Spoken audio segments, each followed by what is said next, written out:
You've seen your face in the mirror. You felt your heart beating. And when you're breathing hard, you've even felt your lungs.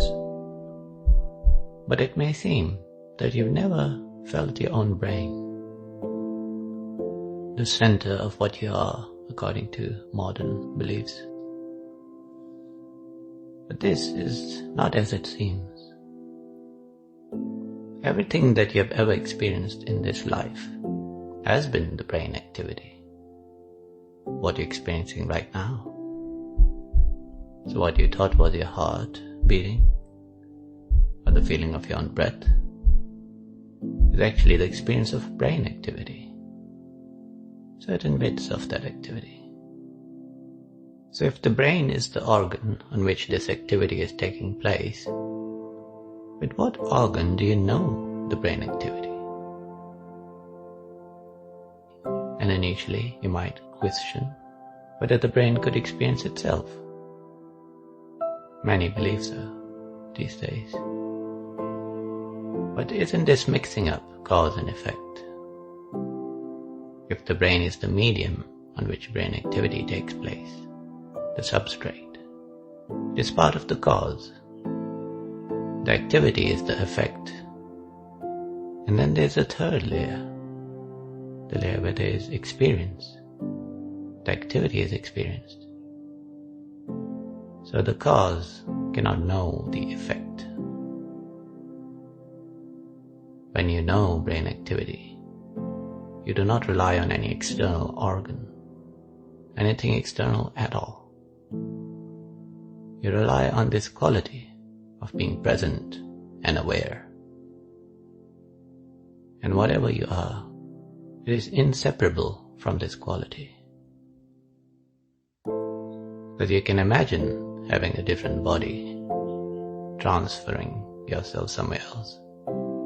But you cannot imagine existing if you take away this quality of being present and aware.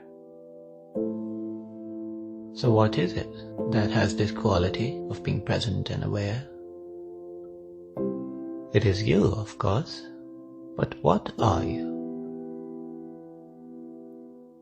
Now this is not meant to go against what science is saying.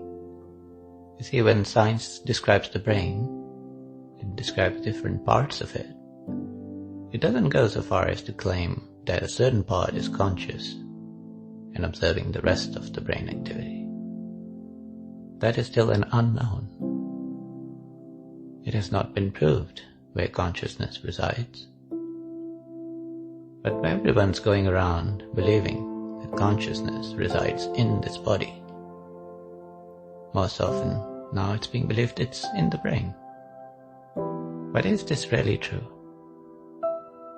Because all these neurons individually do not seem to have the quality of being conscious.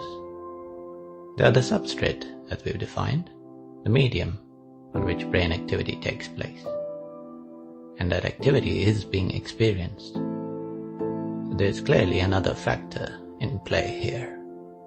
And to make this clearer, you've got to take yourself out of the picture.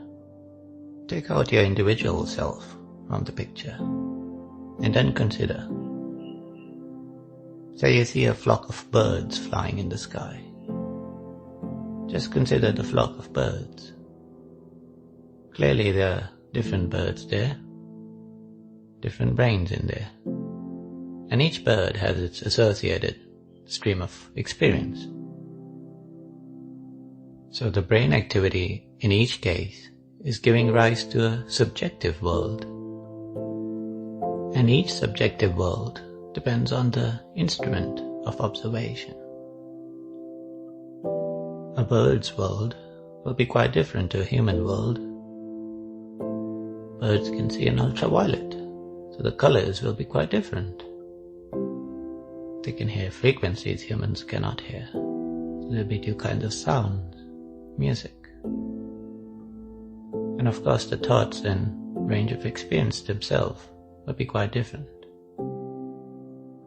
But underlying all these subjective worlds, there is a common factor. Because it cannot be denied that all these birds in this flock are equally conscious. that each brain activity is giving rise to a subjective world or a mind. And it is that world, that mind being observed. And that common factor which allows for experience to arise is consciousness. It's a factor that is built into the nature of reality. It's not inside any particular body or brain. It is what allows brain activity to be experienced. But the term consciousness is used in a few different ways, which makes it a bit ambiguous and confusing. There's also consciousness, the state where there is experience. So let's call this common factor simply sentience. Where there is sentience, only then there can be the state of experience. And even if the brain goes to sleep, the activity subsides, and experience is not there. Sentience is still there, because as soon as the activity begins again, experience re-emerges, is known. So now, bring yourself back into the picture. What is your role here in this life? Are you not the one experiencing all this? What you're experiencing is the brain activity. So you are the sentience here, quite clearly. And the rest is just what is being observed through this instrument of this body and mind. And if you look at it this way, see, at the very core of the mind is this sense of being, sense of existence. That's always there as the basis of all experience. The sense that I am. And that is why it is referred to reverently. When you meditate or you go around your day, if you put your attention on this sense of being, you're moving closer to the truth of what you are. And you're living life in a kind of ease, from a sense of contentment and certainty, a knowledge of your true identity. It changes the whole game here. Once you detach from the idea of being this individual body or mind, you are universal. You are filled with love. You see beauty everywhere.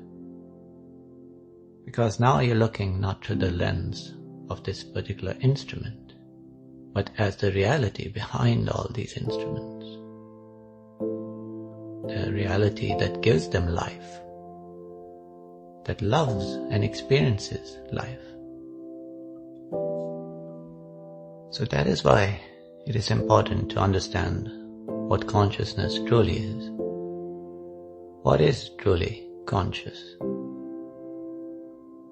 And question your beliefs. Question the idea that you understand all this, that you are this body or this brain or this mind. And think for yourself, if this brain activity is what is being experienced, if all these colors here right now, these sounds, these emotions, sensations, all of it is the reflection of the underlying activity. With what instrument are you observing the activity? With what means? Is it something separate to you?